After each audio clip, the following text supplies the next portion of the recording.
Halo teman-teman, kembali lagi dengan saya, programmer Ulum, dan saya akan memperlihatkan tugas UAS Praktikum Implementasi Perangkat Lunak. Saya sendiri bernama Pandu Setia Anugrah dengan NIM 225008107. Oke, jadi kita di sini akan menampilkan soal yang telah diberikan. Jadi di sini bisa dilihat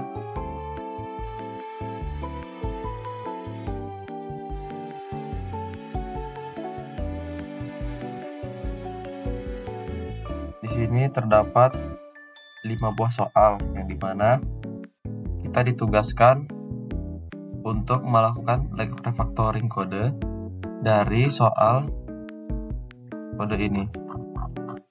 Nah, kita merefactoring kode ini menjadi beberapa kode dengan menerapkan prinsip solid.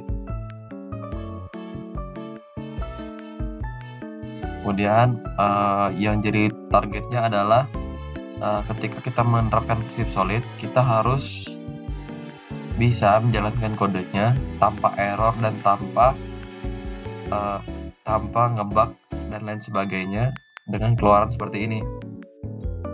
Kemudian setelah itu mari kita cek ke kodenya saja.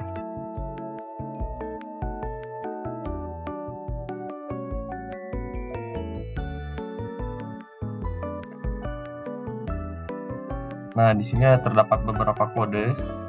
Jadi di dalam tugas saya ini terdapat satu main class dan beberapa metode, yang dimana kalau kita mengacu pada soal sebelumnya, jika kita melihat di sini terdapat main method dan juga metode-metode pembantu yang diberikan dalam satu diagram yang bernama bclass. Nah, karena kita menerapkan prinsip solid, jadi kita memisahkan beberapa metode-metode ini menjadi lebih kecil dan lebih gampang agar bisa memperbaiki.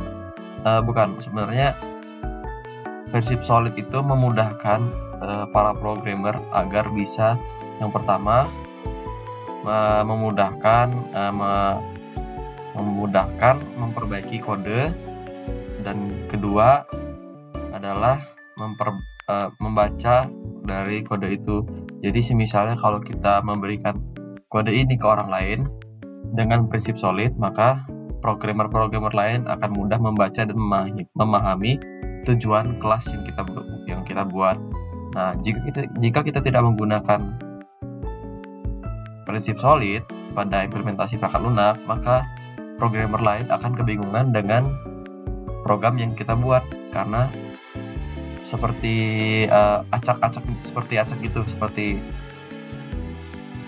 dan tidak bisa dibaca. Jadi seperti itu. Nah, perlu diketahui teman-teman, pada soal selanjutnya, buatlah agar metode shortcut dialog tidak perlu diubah apabila kategori ataupun item ditambahkan di main program. Terlihat di sini. Oke teman-teman, lanjut ke nomor 2. Buatlah agar metode showCatalog dalam main program ini tidak perlu diubah. Karena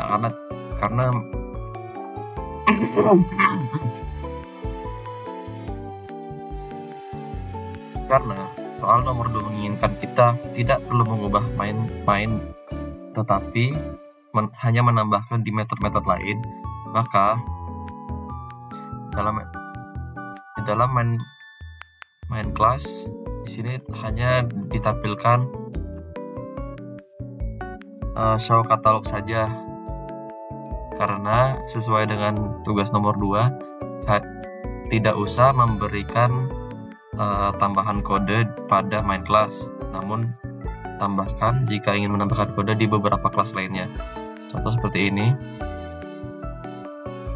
Jadi setelah itu kita hanya perlu mengubah di bagian kategori ini saja, namun tidak perlu mengubah di katalog apps. Seperti itu. Kemudian nomor 3, jalankan aplikasinya sama dengan hasil di atas. Untuk menjalankan aplikasinya, berhubung saya menggunakan IntelliJ, seperti ini.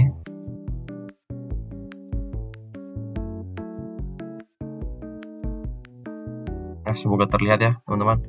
Jadi di sini terdapat beberapa hasil runningan sesuai dengan hasil yang diinginkan. Di sini ada katalog toko sesuai dengan kode tadi. Jadi di main class itu hanya untuk menampilkan kode-kode yang sudah dibuat. Jadi misalnya harga komputernya 100, atau mau tambah komputer atau jenis komputer mau ditambahkan, atau mau tambah item atau kategori yang berhubungan dengan nomor 2 hanya di metode-metode lainnya, tidak di main class seperti itu. Kemudian yang keempat adalah setelah nomor 1 dan 2 ditambahkan dan nomor 3 dikerjakan, tambahkan satu kategori baru dalam katalog, yaitu household. Nah, ini sama saja seperti tadi teman-teman, saling berhubungan. Kita hanya menambahkan metode baru saja di sini, household, dan menambahkan informasi-informasi di kategori, di show kategori. Seperti itu teman-teman. Setelah itu aplikasinya dijalankan lagi sehingga katalog yang dimasukkan di nomor 4 tampil ke layar. Katalog nomor 4 adalah household. Di sini terdapat household. Nah, ini household ya teman-teman. Bisa saya zoom bentar. Nah, itu adalah household nomor 5.